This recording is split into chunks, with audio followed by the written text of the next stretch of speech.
told your friend you're not okay? And tell me what's wrong and why you never said you felt that way.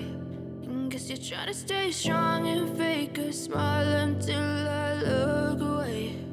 But I've known you too long, it hurts to watch your... Bonjour à tous et bonjour à toutes, je suis ravie de vous retrouver pour cette pleine lune des Gémeaux, lundi 27 novembre 2023 pour être plus précise. On va rentrer dans la pleine lune des Castors. Donc, durant cette période, qu'est-ce que l'on va avoir comme type d'énergie, comme type de vibration? Qu'est-ce que cette pleine lune des Gémeaux nous amène de manière collective? On va justement retrouver peut-être des défis, des challenges et aussi des positions. Qu'est-ce que l'on va pouvoir adopter comme type de comportement pour traverser au mieux cette période? Donc, je vais vraiment vous détailler tout cela en premier lieu. Sur la deuxième étape, je vais vous parler aussi un petit peu de l'aspect numérologique durant cette période, le 27 novembre 2023. Qu'est-ce que ça active comme justement aussi vibration, mais numérologique plutôt. Et puis, en troisième lieu, j'ai aussi envie de travailler avec une guidance collective. On va associer le tarot de Everyday Witch et aussi Mr. Bellin. Je vous expliquerai pourquoi j'ai choisi ces cartes. Et puis en dernier lieu, j'ai aussi envie de vous proposer quelque chose de plus individuel, de plus personnel. On va faire un petit tirage avec l'oracle des forêts. Voilà, j'avais aussi, qui dit Castor, dit ben voilà, la forêt, la rivière. J'avais vraiment envie de me connecter à ces énergies et puis de vous restituer le message qu'il vous faut ici et maintenant. Voilà, si vous aimez ce contenu, surtout n'hésitez pas à le liker, à le commenter, à partager, à vous abonner. Ça me fait vraiment plaisir. Ça fait aussi circuler cette vidéo voilà, dans les réseaux. J'espère que vous allez bien. On est vraiment parti ici et maintenant. Là, ça y est, c'est parti. Juste en dessous, vous retrouverez aussi les descriptions des oracles. Voilà, si ça vous intéresse, si vous êtes voilà, vous dites qu'est-ce que c'est que ces cartes, je vais vous les mettre juste en dessous dans la barre de description. Vous retrouverez aussi mes soins d'accompagnement si vous le souhaitez, guidance personnelle, études numérologiques karmiques et aussi soins.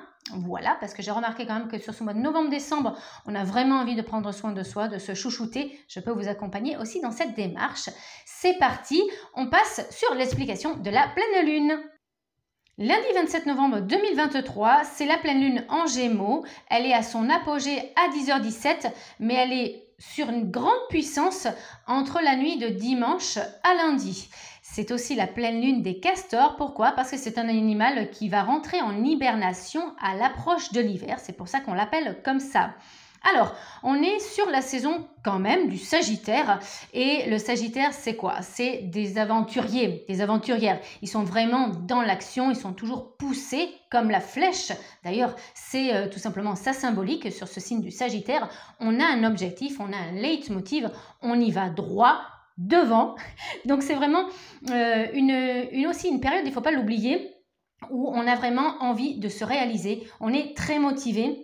On a l'élément feu, Sagittaire, c'est aussi Zeus, c'est aussi Jupiter, c'est sa planète maîtresse et on est en pleine capacité, en plein pouvoir, en pleine puissance. Donc ça, il ne faut pas l'oublier, on est quand même sur la saison du Sagittaire et la pleine lune en Gémeaux va venir un petit peu calmer le Sagittaire.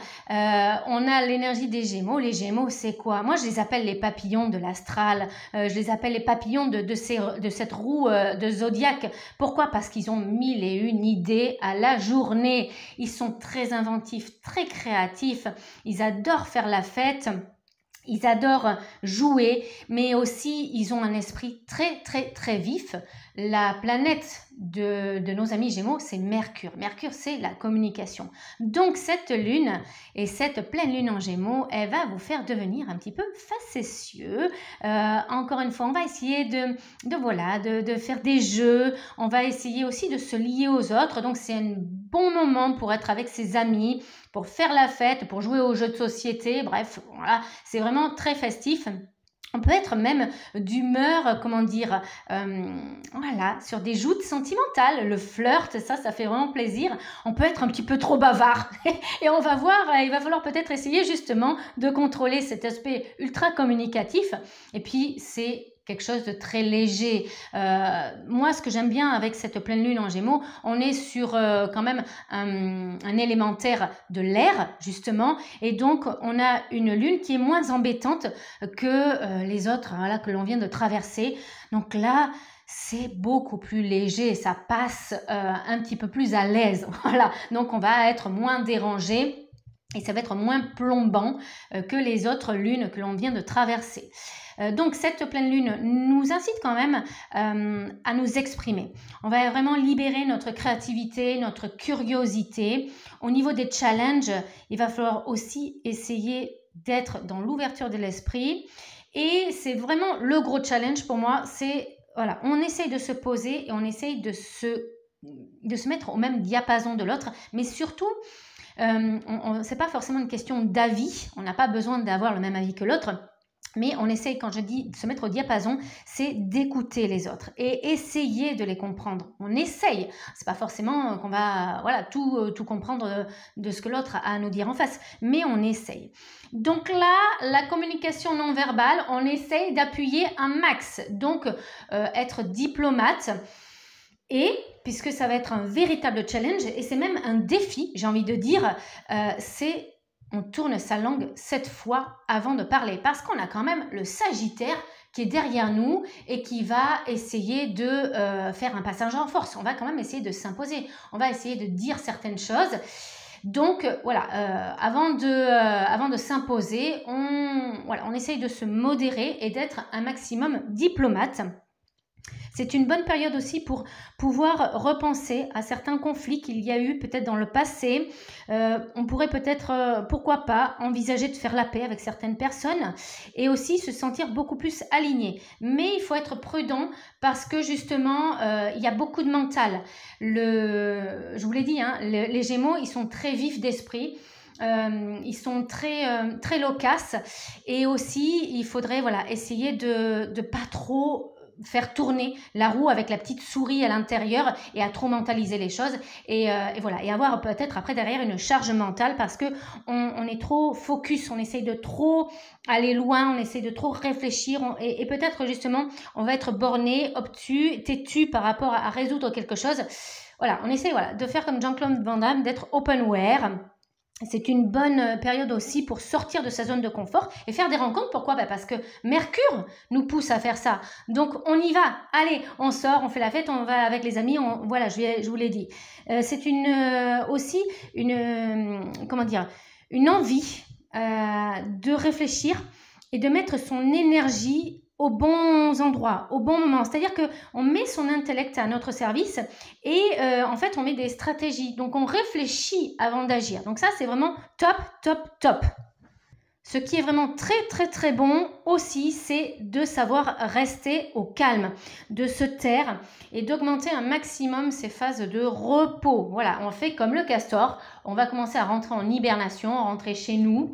Et puis, c'est une bonne période qui est très, très propice à l'écriture, à la lecture, aux études, à la réflexion aussi. On peut poser aussi des intentions positives, bien sûr, et puis être sur des visualisations de notre futur, de notre avenir. Donc là, ça peut être tout simplement élaborer certains projets, les imaginer, commencer à faire germer voilà, tout un tas de petites choses, de petites graines à l'intérieur de notre cerveau. Peut-être qu'on pourra les réaliser avec justement cet axe Sagittaire qui va peut-être les aider à germer, ainsi qu'ensuite à les concrétiser. Mais pour l'instant, la pleine lune, le Gémeaux, vous êtes juste voilà, à créer.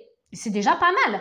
Donc, en conclusion, on va essayer de mettre des distances avec des relations peut-être qui ont été conflictuelles, y repenser, peut-être les recomprendre. On a aussi besoin de beaucoup prendre son temps. Justement, dans cette compréhension, il y a besoin de l'analyser, effectivement, pourquoi il y a eu des disputes, des chamailleries. Peut-être aussi, en finalité, changer d'avis sur quelque chose ou sur quelqu'un par rapport aussi à cette situation passée ou présente. Et surtout, n'oubliez pas, votre parole est votre meilleure baguette magique, c'est-à-dire que là, votre fonction de la bouche et du chakra de la gorge, c'est véritablement un sniper. Donc, si vous dites les choses, Tournez votre langue 7 fois dans la bouche, essayez de réfléchir avant de parler, parce que cela pourrait blesser les autres si vous êtes très impulsif ou si encore une fois, vous n'avez pas été modéré dans vos propos. C'est pour ça que, comme je vous le disais, la communication non violente, voilà, c'est quelque chose qui vous est proposé pour encore une fois, gérer aussi bien que possible vos conflits. Le 27 novembre 2023, date à laquelle s'active la pleine lune des Gémeaux, on va regarder la numérologie et plus spécifiquement la numérologie karmique. Le 27, c'est un chiffre assez intéressant parce que quand on l'associe, le 2 et le 7, ça donne en résultante le 9. Le 9, c'est l'accomplissement. On est au bout d'un tunnel. On a peut-être aussi été obligé de réfléchir pour pouvoir vraiment apporter une compréhension, une lumière à à tous ces conflits, à toutes ces communications, à toute cette situation. Donc là, c'est vraiment un bon jour pour commencer à acter des rituels de libération, peut-être, voilà, si vous le souhaitez, ou entamer des démarches vraiment de réflexion par rapport à ce qui se passe dans votre vie. Le mois de novembre, c'est le chiffre 11. Le chiffre 11 est un maître nombre. Donc le 11, avant de le décortiquer et que ça fasse le 2, le 11 c'est une puissante énergie de l'au-delà, de l'univers, de Dieu, la source, quelles que soient vos convictions. Vous recevez vraiment des messages qui viennent d'une autre dimension ou qui viennent d'une conscience supérieure ou peut-être aussi de votre inconscient ou de votre conscience divine, quelle que soit la façon dont vous l'abordez.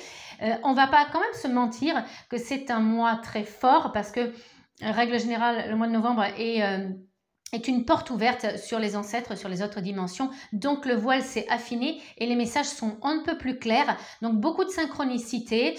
En l'additionnant, ça donne le 2, donc une coopération. Pour moi, il y a une super coopération avec l'univers, avec de belles forces. Et encore une fois, une potentialité de vraiment entendre les messages. Et ce sont des messages... assez purs, assez épurés, assez libérés, des messages normalement concrets, des messages, oui, puissants, mais hautement élevés. C'est ce que j'allais vraiment vous dire. 2023, je vous l'ai dit, c'est un chiffre, le 7, c'est un chiffre qui est relié à la spiritualité, mais aussi à l'amour inconditionnel, quoique je ne sais pas si je vous l'avais dit, donc je vous l'ai dit. Ça donne... le 9, le 2 et le 7 qui formeront le 18. Voilà, le 18, c'est en relation avec la maman. La plupart du temps, c'est un chiffre qui est compliqué avec la relation de la mère, mais pas là. Moi, je n'avais pas vraiment cette énergie-là qui en ressortait. Moi, j'avais vraiment cette sensation, de toute façon, on l'a vu juste avant, on est dans la compréhension, on essaye vraiment d'écouter les autres. On se met à leur niveau et ça me fait penser justement dans cette relation de la maman et de l'enfant où on est vraiment à l'écoute de l'autre, donc à l'écoute de l'enfant, à l'écoute de sa bobologie, à l'écoute, encore une fois, de sa sphère émotionnelle. Maman, j'ai un problème. Donc on écoute vraiment l'autre et on essaye de lui prodiguer des conseils, toujours dans le libre arbitre, dans le libre échange aussi. Donc moi, c'est vraiment ce rapport de la douceur, de la compréhension, de la connexion aussi à Gaïa, notre terre, puisqu'on est sur une démarche aussi très humaniste, puisqu'on est tourné sur les autres. Voilà, donc on est ensuite avec le 18 On peut aussi être dans la résolution de certains karmas parce qu'on a l'action avec le 1 et le 8 qui est aussi la position sociale, l'argent, la matérialité, mais aussi le karma. Donc pour ceux qui vont travailler sur du karma familial, peut-être du karma relié à la maman aussi. Donc plus côté clan maternel, pourquoi pas? Ça c'est quelque chose de hautement probable pour certaines personnes. Avec le 9, et le 9 où on met justement fin à cela, où on tourne une page, on tourne un chapitre, on a aussi la lumière de certains secrets qui sont révélés sur votre côté, peut-être votre façon de percevoir les autres, vos enfants, revoir aussi peut-être tout le clan familial. Voilà, on peut avoir vraiment toutes ces énergies-là, mais en tout cas, on est très connecté aux autres, même numérologiquement parlant. Tout ça aidé de votre spiritualité, de votre intuition, de votre guidance divine, etc. Allez, on revient sur la table d'opération. On va regarder, on va décortiquer cette pleine lune en Gémeaux. La nana qui rigole de sa blague. J'ai choisi donc l'oracle Everyday Witch. J'avais vraiment besoin d'une énergie féminine parce que j'ai trouvé que cette pleine lune, malgré tout, elle était très masculine. Voilà, elle est quand même tournée vers l'action, la communication, Mercure, tout ça. On a quand même des énergies super vindicatrices, super puissantes. Et c'est pour ça aussi que j'ai choisi Mr. Belin. Qui est mon sniper. Voilà. Quand je sais pas, quand j'ai pas la réponse, je prends Belin et puis il va me répondre de manière cash. On va pas se mentir, mais on avait besoin vraiment de l'aspect Gémeaux féminin aussi quand même cette pleine lune et le côté cash du Sagittaire aussi. On va mettre le petit oracle de la forêt juste après. Je vous ferai, on prendra les dés et puis vous choisirez le message pour vous. J'ai d'abord envie de faire un oracle witch, donc vraiment avoir à la coupe, ouais, on va faire ça, une coupe pour voir ce que nous amène, bon, on a la moon, the moon, oui, merci, donc il y a quand même, il peut avoir des angoisses, il peut avoir des peurs, on peut aussi avoir cette pleine puissance, parce qu'avec l'oracle Everyday Witch, on a aussi le chat qui devient panthère, donc peut-être découvrir dans votre passé, avoir des compréhensions qui du coup vous font grandir, vous font évoluer et vous font transformer justement en panthère. Alors, cette pleine lune, ok, il y a beaucoup d'attentes quand même, mais cette attente, elle n'est pas pour rien. Elle est nécessaire. Alors, avec l'oracle Everyday Witch, on est justement avec un pendu un petit peu particulier. D'habitude, il a une main décrochée et un pied décroché, ce qui veut dire quand même que on s'est mis dans cette position, on a la possibilité de s'en défaire. Là, pas du tout. Avec cet oracle, même si c'est le pendu, même s'il y a une naissance et une origine avec ce pendu, là, on est quand même pieds et poings liés. On est obligé d'attendre, on est obligé d'écouter, on est obligé d'avoir de la réflexion. Le balai, il est vraiment attaché, sans doute à l'arbre. Voilà, il bouge pas et on est enchaîné. Voilà, les pieds, les mains, ça me fait vraiment penser aussi à la carte de despotisme d'Ambéline. Tout ça pourquoi et on ferme les yeux et on écoute. On est c'est ça, à l'écoute de notre intériorité. Et pourquoi ? Pourquoi? Parce qu'on a besoin de récupérer une partie de puissance, une partie de compétence. Je vous l'ai dit juste avant avec la carte de la lune qui est tombée. Pour moi, il y a vraiment cette intériorité, cette mentalisation, cette méditation qui se met vraiment en place durant toute cette période pour vraiment nous aider à comprendre, voilà, là, l'origine, elle était là. Là, essaye de repenser à cette situation, à la regarder autrement et quelle solution pourrais-tu y amener? Oui, ok, ça appartient au passé, mais ici et maintenant, tu as peut-être le pouvoir de changer la donne. Tu as peut-être le pouvoir de relancer certaines choses. Tu as peut-être le pouvoir de recommuniquer avec certaines personnes. Réouvrir les dossiers. Vous voyez, les dossiers où il y avait des vieux squelettes. Pourquoi pas réaborder les choses. Un petit peu comme une affaire une affaire qui était en cours, que l'on a laissée sur le côté, où il n'y avait plus assez d'éléments et le dossier, l'enquête est réouverte. Il y a un contrôle de vos peurs, de vos angoisses, un contrôle aussi de l'œil du cyclone, donc c'est quand même derrière vous. On va dire que la blessure originelle est derrière vous.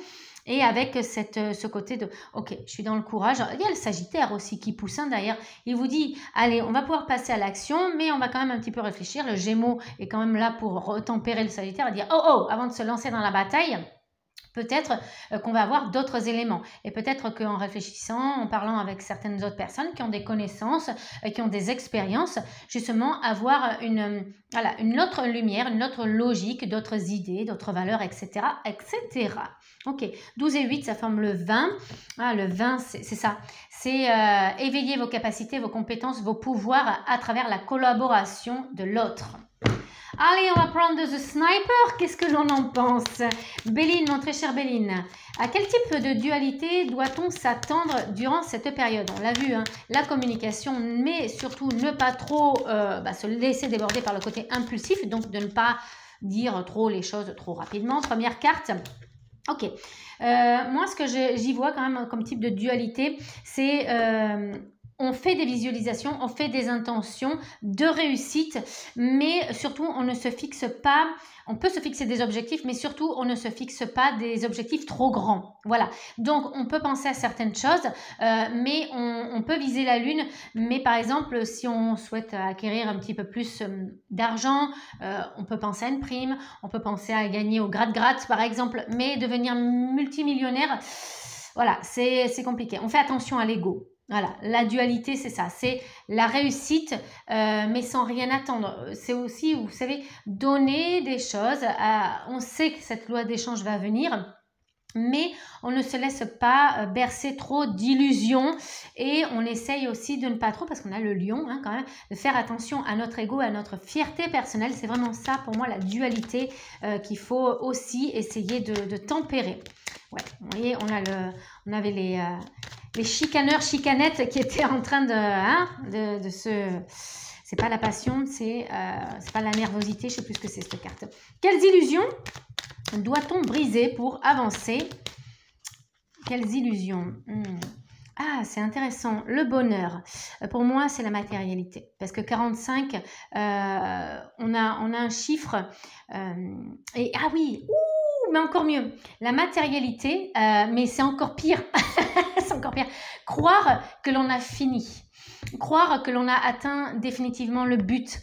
Croire que voilà, que l'expérience est finie, croire que cette situation est derrière nous, croire que voilà, on fait une croix, c'est fini, on coche la case, voilà.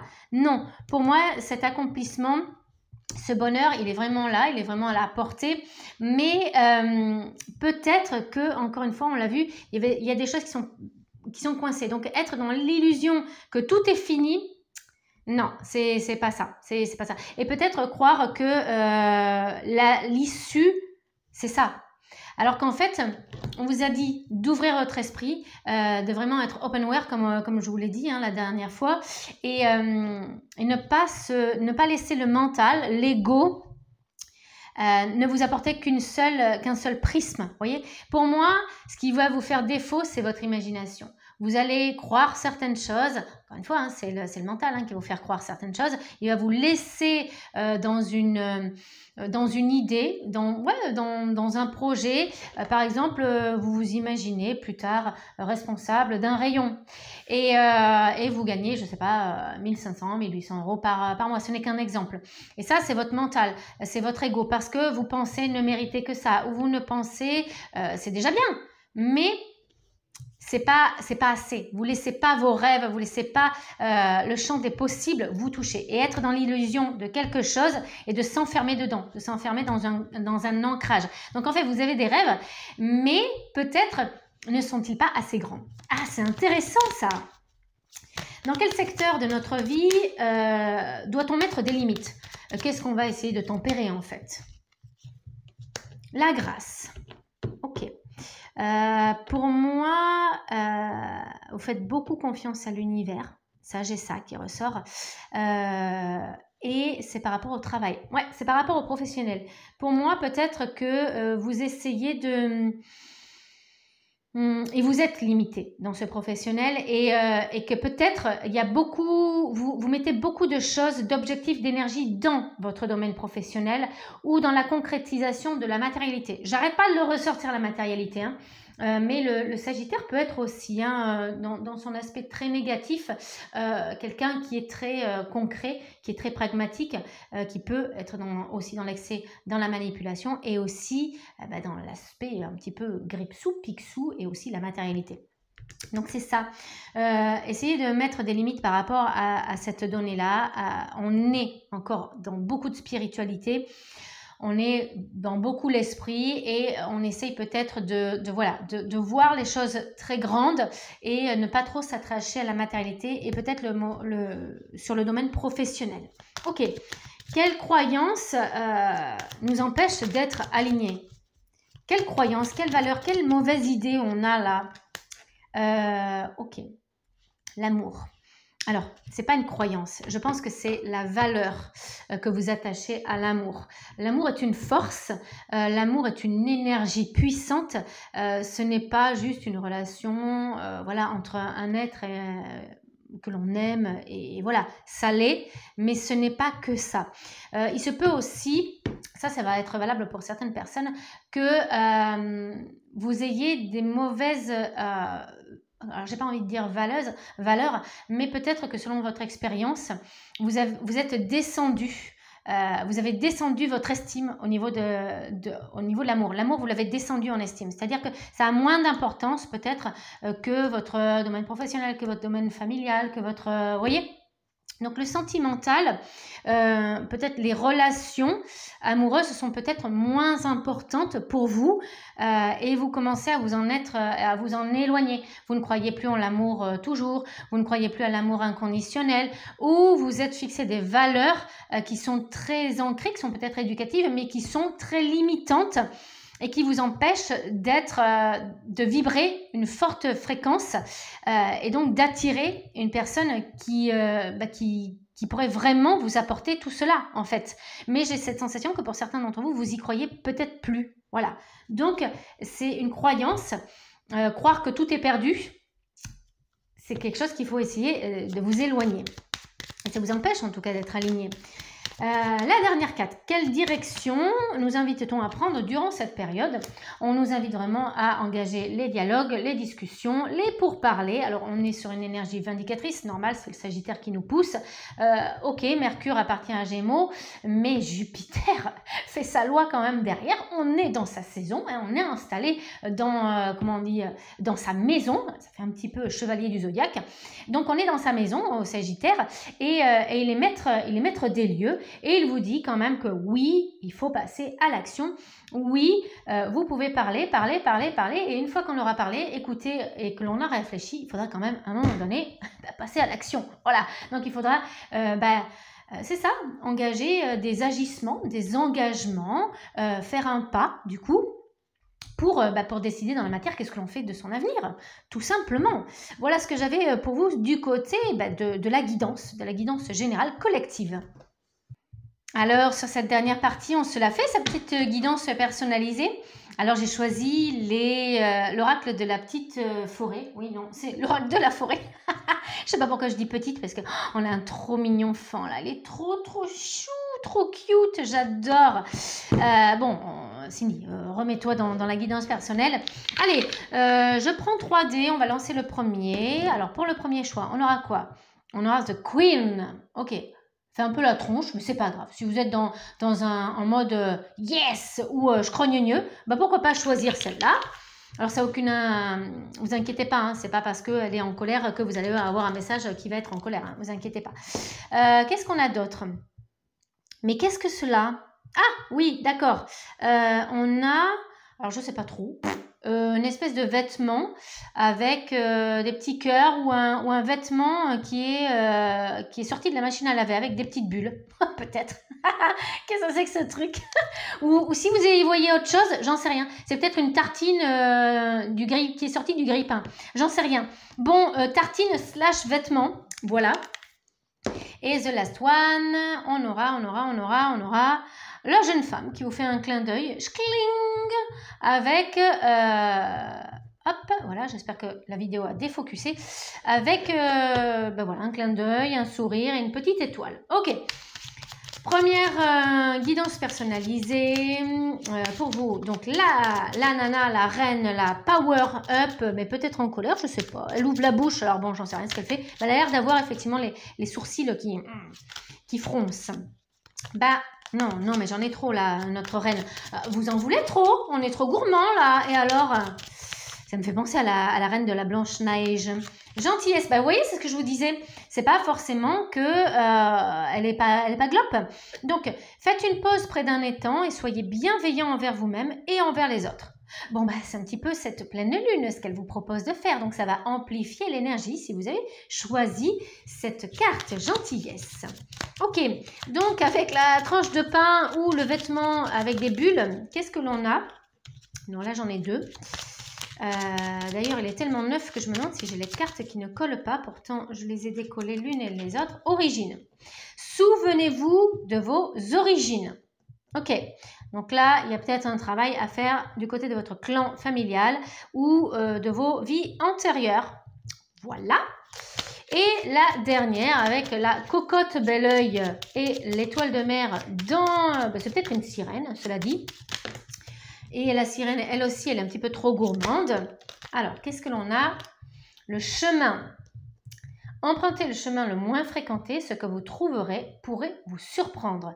Donc là, c'est un petit peu faire preuve d'originalité, faire preuve aussi de curiosité, mais j'ai un petit peu le fou, le mât qui vient avec cette carte-là. Donc là, c'est peut-être un chemin qui vous paraît obscur, peut-être quelque chose qui est inconnu, que vous n'avez jamais vu, mais en tout cas, on vous dit, voilà, prenez-le, pourquoi pas, et peut-être que l'inattendu, l'imprévu est au bout de cela. Voilà, j'espère que cette guidance vous a plu. Surtout, n'hésitez pas à la liker, à la commenter, à la partager, à vous abonner. On se retrouve très vite. Les signes astro, la fin de l'année arrive. Il va y avoir vraiment plein de vidéos. Donc, à très vite. Je vous souhaite une merveilleuse pleine lune des castors, pleine lune des gémeaux. Portez-vous bien et surtout, profitez un maximum de la vie. Ciao, ciao.